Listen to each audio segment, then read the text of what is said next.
Hello दोस्तों, आज फिर से हम एक नए वीडियो के साथ आए हैं। सॉल्व वीडियो है, ये पॉलिटिकल साइंस का है। Administration policy and concept and theories है। ये 5th सेमेस्टर का है पॉल साइंस, और इसका हमने सारे सॉल्व वीडियो बनाया है। इसके क्वेश्चन के सारे सॉल्व किए हैं। और इसमें पहला क्वेश्चन है लोक प्रशासन की परिभाषा के जो लोक प्रशासन के अध्ययन में उपागमों को विवेचना करना इसमें। फिर इसके बाद टेलर के वैज्ञानिक प्रबंधन के सिद्धांत बताना है। तीसरे वाले में है इसमें निर्णय निर्माण की प्रक्रिया बताना हर्बर्ट साइमन के सिद्धांत के द्वारा। फिर मानव संबंध के उपागम के प्रशासनिक नीति तथा इसमें मानव संबंध के सिद्धांत का आलोचना करना इसके अंदर। फिर पाँचवा विकासशील देशों में फ्रेडरिक्स के परिप्रेक्ष्य आलोचना किस प्रकार से किया गया था वो बताना इसके अंदर। फिर छठा जो है राजनीतिक और लोक नीति एक दूसरे। हेलो दोस्तों, ये पहले क्वेश्चन का आंसर है ये, और इसमें उपागम बताया गया है और इसका परिभाषा बताया। परिभाषा अलग अलग विद्वानों ने अलग अलग अपने मतभेद से दिए थे, इनका अलग अपना ओपिनियन था। ठीक है, इसका एडमिटेशन का जो है इसमें अलग अलग दिए थे। मतलब कि एक तो ये फ्लेमिंग्स निग्रो, ये प्रशासन संगठन और परियोजना का द्वारा प्रयास करने का व्यक्ति और सामग्री मानते हैं। मतलब ये जो प्रशासन का संगठन और जो परियोजना को पूरा करने के लिए व्यक्ति को सामग्री एक समान मानते हैं, मतलब कि एक वस्तु मानते हैं एक तरह से। इनने ये बताया था। फिर दूसरे वैज्ञानिकों ने जो दिया था, इनका जो थिंकर थे वो थे लूथ गुलिक जो थे। इनका कहना था कि प्रशासन को स्पष्ट उद्देश्य प्राप्त करने के लिए उपलब्धियों के साथ साथ कार्य करवाना होता है। ठीक है, इनका अलग अपना था। और ये बिल्कुल भी चेंज मत कीजिएगा इनका थिंकर्स का विचार। और लोग परिभाषा के कुछ इस प्रकार से हैं। एलडी के अनुसार कहते हैं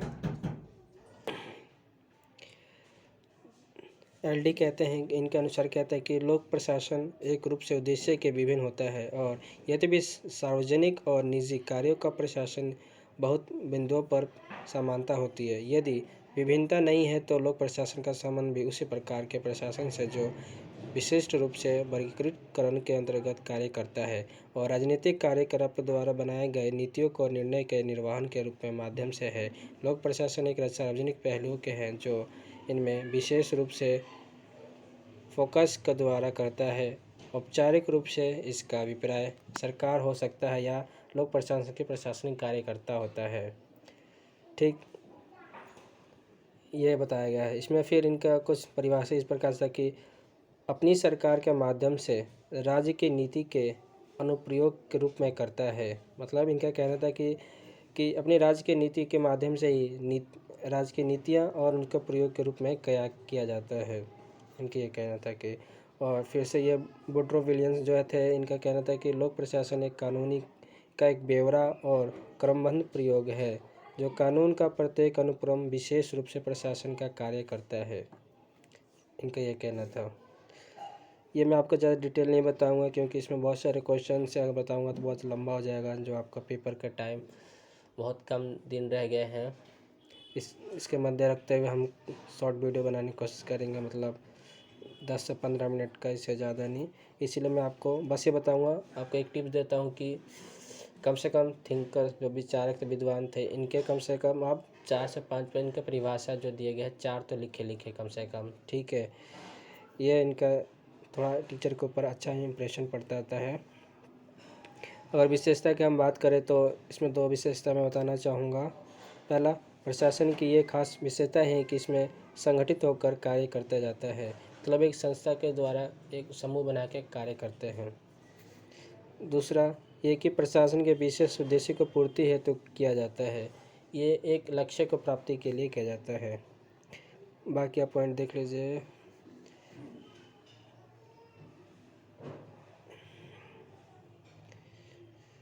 इसमें कुछ पॉइंट है जैसे कि सरकार का मूल्य आधार क्या होना चाहिए, सेवाएं को प्रदान करने का साधन क्या होना चाहिए।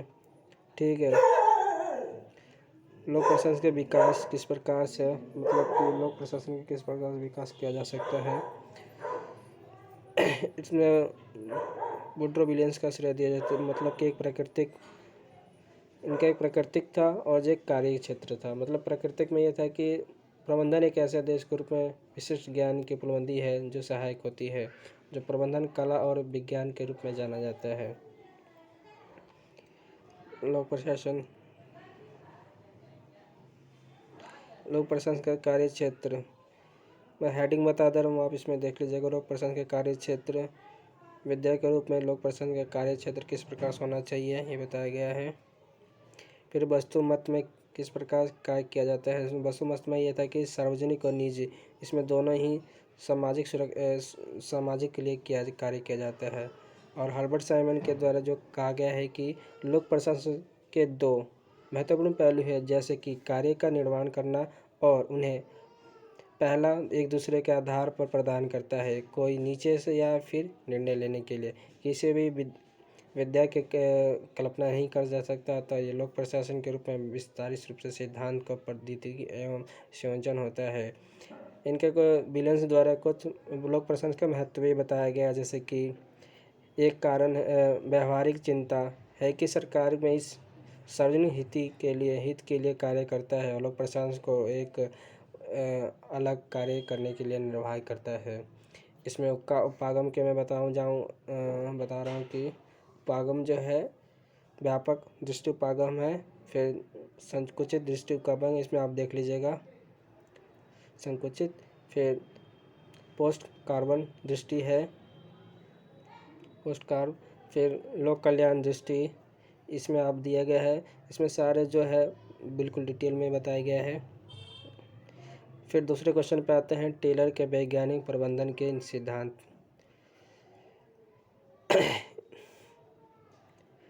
इनमें थोड़ा समरी बताना चाहूँगा मैं आपको।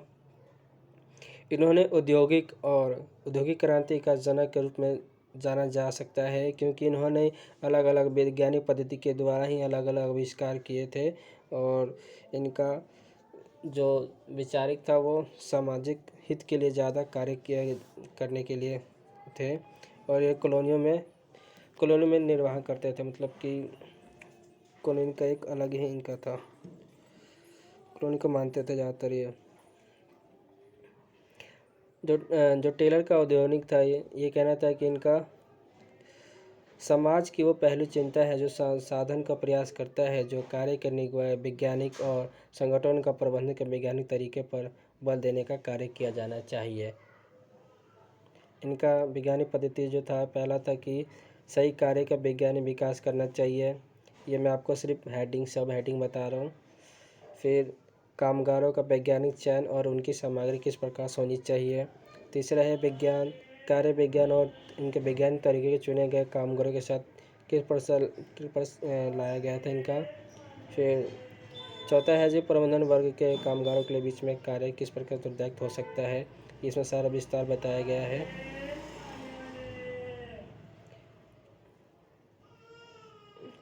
फिर इनका कुछ था वैज्ञानिक प्रबंधन का टेलर का महत्वपूर्ण चुनौतियाँ थी, जैसे कि मानसिक क्रांतियाँ, प्रक्रिया वैज्ञानिक फोर्स मेंबरशिप, फिर कार्य निधन करना चाहता है उसका मापन, औजार का मानकीकरण, फिर औजारों का चयन किस प्रकार से होनी चाहिए, परीक्षण किस प्रकार करने देनी चाहिए तो इसके बारे में बताया गया। फिर कार्य का निर्धारण, यानी किस प्रकार कार्य करने का निर्धारण करना चाहिए, कार्य का किस प्रकार फिर इसमें योजना जो था, ये प्रोत्साहन जो वर्करों के था उनको किस प्रकार खुश किया करेंगे ताकि वो उद्योगों के और आगे बढ़ाएं और काम ज़्यादा से ज़्यादा करवाया जाए। लोग जितना खुश रहेंगे उतना ही काम करेंगे, इसके बारे में ही बताया गया है इनके। जैसे कि ये मानसिक में आपको बता दिया गया है, इसमें डिटेल दिया गया, ठीक है। कार्य सामग्री में किस प्रकार से नए नए उद्योगों के प्रयोग किए थे टेलर ने, वो बताया गया है वैज्ञानिक पद्धति के द्वारा।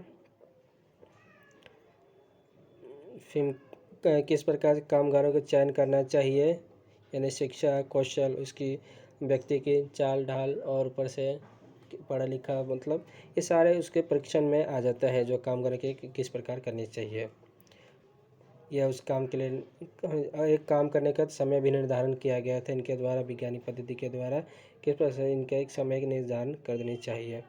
फिर जो काम करते हैं उसका प्रोत्साहन के प्रकार करना चाहिए।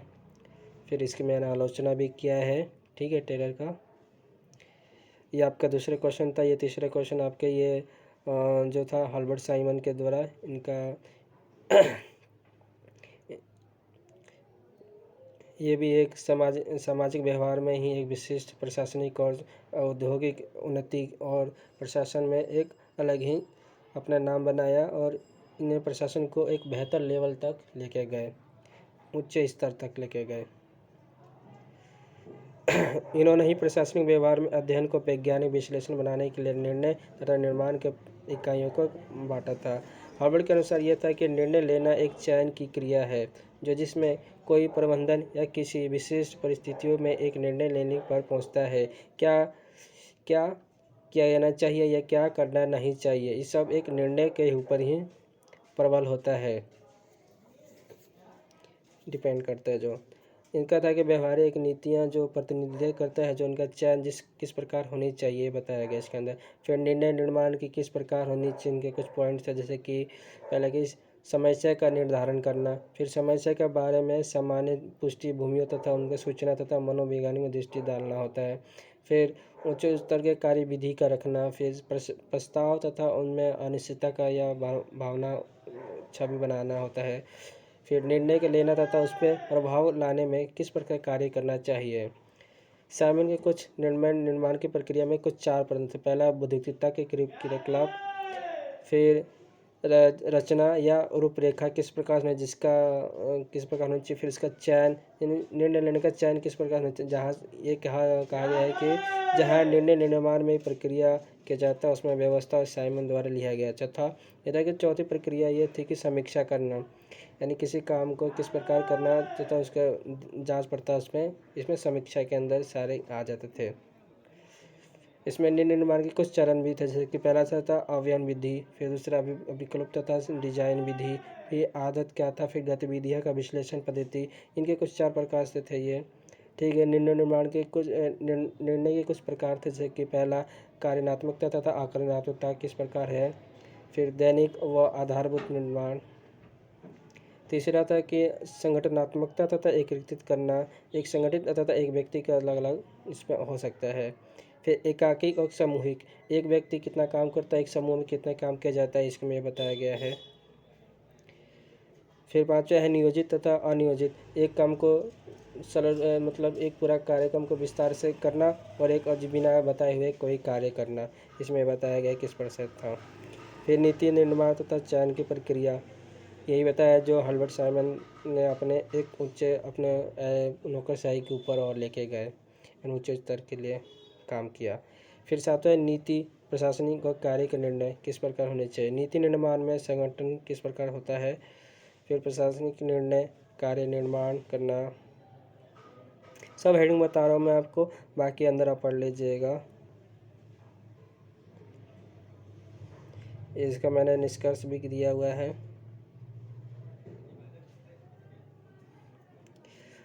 और मैं आपको बता दूं कि चौथा क्वेश्चन आने की आपकी संभावना है शॉर्ट नोट में।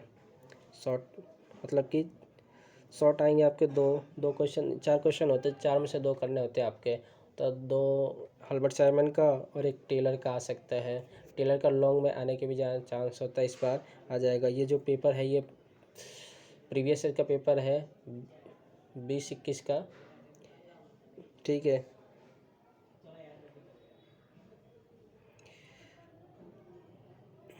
इसमें उपागम बताना है, मानवीय संबंध में उपागम जो था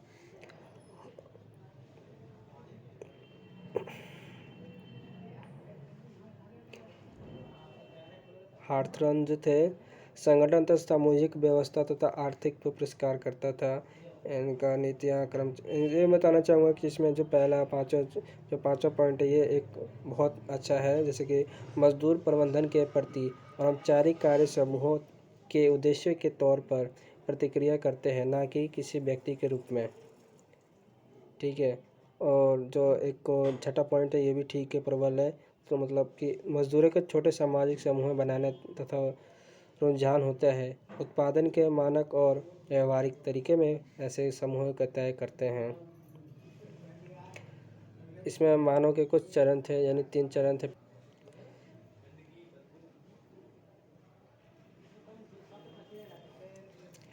इसमें अनौपचारिक संगठन में बताया गया। अनौपचारिक संगठन में ये था कि जो मानव प्रबंधन थे जिनका संगठन जोर देता था कि जैसे कि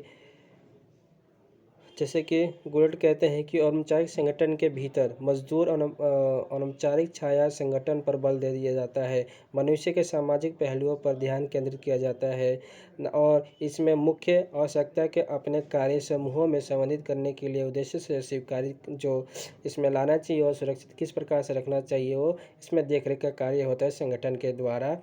इसमें भागीदारी किस किस की होनी चाहिए, यानी मानव संबंध में शैली का जो समर्थन करता है वो था कि अपनी कार्य की स्थिति के संबंध में निर्णय में मजदूरों की भागीदारी एक दूसरे के शब्दों या प्रबंधक के रूप में कार्य बदलना चाहिए।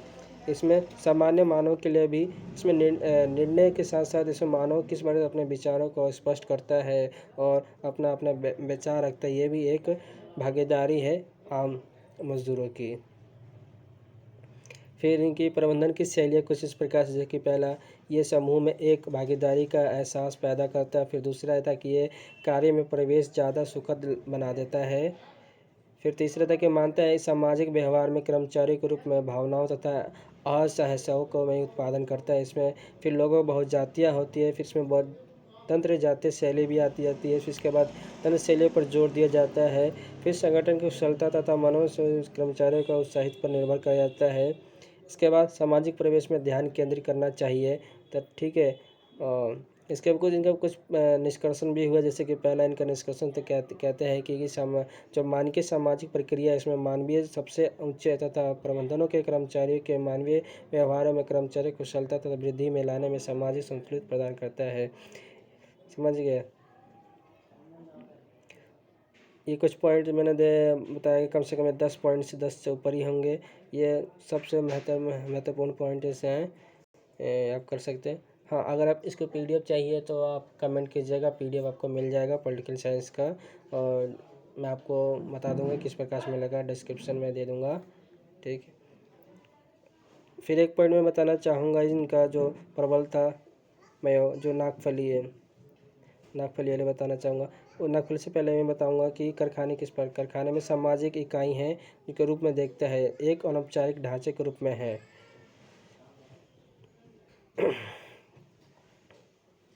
मेयो ने कुछ अलग ही अपना दिए थे, जैसे कि मेयो का कहना था कि मेयो ने ये कहता है कि भीड़ जो है एक तरह के अस्वीकार किया जाता है। भीड़ की कल्पना करने के अंतर्गत प्रबंधन एक संपूर्ण समाज और असंगत व्यक्ति को झुंड में मानते हैं जो अपनी रक्षा तथा लक्ष्य को पूर्ति करने के लिए प्रतिस्पर्धा और श्रमिक केवल पूंजरों के धन से होते हैं, ना कि धन के संचालित से।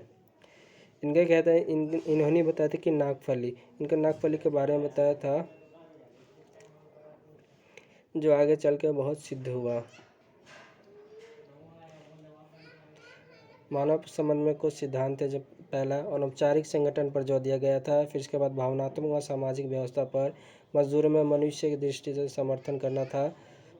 फिर इसमें समाजशास्त्री तथा संगठन में मनोविज्ञान पहलुओं पर जोर दिया गया।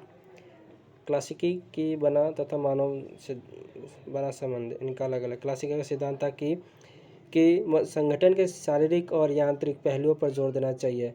और चौथा पॉइंट है कि लोग सहजातीय होते हैं। इसके बाद उनमें व्यक्ति और व्यवस्था के में देखा जाता है, क्लासिकल के कहना था। जबकि मानव सिद्धांत में ये क्या था कि इसमें वैज्ञानिक वैधता का अभाव था, इसमें वैज्ञानिक पद्धति का कम था, ठीक।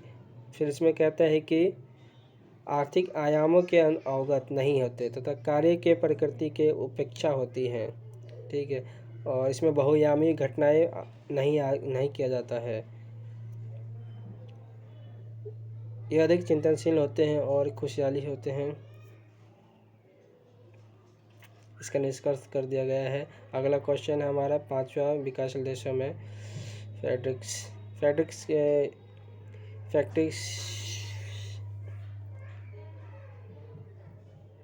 इनकी आलोचना भी किया गया है। इनके बारे में क्या बताऊं। इन्होंने प्रथम विश्व युद्ध के बारे में बताया था कि किस प्रकार से देश अपने उद्देश्य के लिए पूर्ति के लिए दूसरे का विनाशक के रूप में उभरे थे। फिर दूसरे विश्व युद्ध में भी कुछ इसी प्रकार से था कि कुछ नीतियाँ बदली, संगठन बदले, प्रशासन के कार्य करने की इकाई बदली, किस प्रकार प्रशासन अपनी प्रभुत्व में अपना कायम बना पाया था। तीसरे में जो यूथ है इसमें किस प्रकार होती थी, परिस्थितियाँ किस प्रकार से आने लग गई थी। जो फ्रेडरिक का कहना था कि एक भौतिक पद्धति होनी चाहिए जिसमें कार्य करने के लिए लोग प्रशासन में एक वैज्ञानिक पद्धति के आधार पर करना चाहिए, उनकी भाषा प्रयोग लाना चाहिए, जीवन स्तरीय का ऊंचे बनाना चाहिए। जबकि ये आसान नहीं था, क्योंकि हर कोई एक वैज्ञानिक पद्धति या हर कोई एक भाषा को समझ नहीं सकता, ना बोल सकता है, तो ये कठिनाई आने लग गई थी इनकी। ये इसके जिसके कारण ये इनकी आलोचना भी की गई थी। इनका विचार जो डब्ल्यूएच के विचार थे, इसमें इनके साथ दो साथी थे, जैसे कि एक थे एम ग्लास, रॉबर्ट तथा माल्टन और फ्रेडरिक्स। माल्टन और रॉबर्ट थे वो हट गए थे, जबकि फ्रेडरिक्स जो थे वो परिस्थितियों के बारे में अध्ययन करते रह गए थे, जिसके आगे चलकर इन्होंने बहुत सारा अपना ओपिनियन दिया, जैसे कि लोग प्रसंग की किस प्रकार परिस्थितियाँ दृष्टिकोण शुरुआत करने की जो अहम थी, ये फ्रेडरिक्स के द्वारा ही थी। इन्होंने बताया था कि अविकसित जैसे कि अमेरिका एक तो विकासशील देश हो गए, और विकसित देश जो थे अमेरिका, जर्मनी वगैरह वगैरह थे, और इनमें जो विकसित थे उनके बारे में बताया गया था। जो मैंने बताया कि फ्रेडरिक्स के बारे में इनका भाषा का प्रयोग में लिया गया था, जिसमें भौतिक वैज्ञानिक, जिसमें पेड़ पौधे पद्धति, पेड़ पौधे के ऊपर जो नाम थे वो जानने की कोशिश की, प्रशासन में लगाने के लिए कोशिश किया गया था। जबकि इनका बहुत ज़्यादा आलोचना की गई थी कि आम लोगों के लिए तो मुश्किल ही बहुत हो जाता है। फिर इनकी परिवर्तन मुख्यतः भी कमी की गई थी, इनके बारे में बताया गया है परिणाम स्वरूप। फिर इसके बाद ये आपका छठे क्वेश्चन में आ जाएगा, लोक प्रशासन की परिभाषा, इसका कल्याणकारी उपागम। इस छठे क्वेश्चन में है, ये बुक का PDF है आपका, ठीक है। इसमें आपको बताया गया है, इसमें कम से कम टोटल 6 क्वेश्चन हैं, 6 दूना 6 7 14 क्वेश्चन इसमें आपको टोटल। 14 क्वेश्चन में से आपको कम से कम 5 क्वेश्चन आएंगे, गारंटी है आपको। तो अगर ये आपको PDF चाहिए तो कमेंट कीजिएगा, कमेंट में करके आप ये PDF ले सकते हैं। मैं आपको बता दूंगा PDF कैसे लेनी है। हाँ, अगर वीडियो आपको अच्छी लगी है तो लाइक करें, सब्सक्राइब करें, शेयर करें। मैं अभी यहीं तक रुकता हूँ, बूढ़े विलियम्स के पास ही बस। ठीक, धन्यवाद।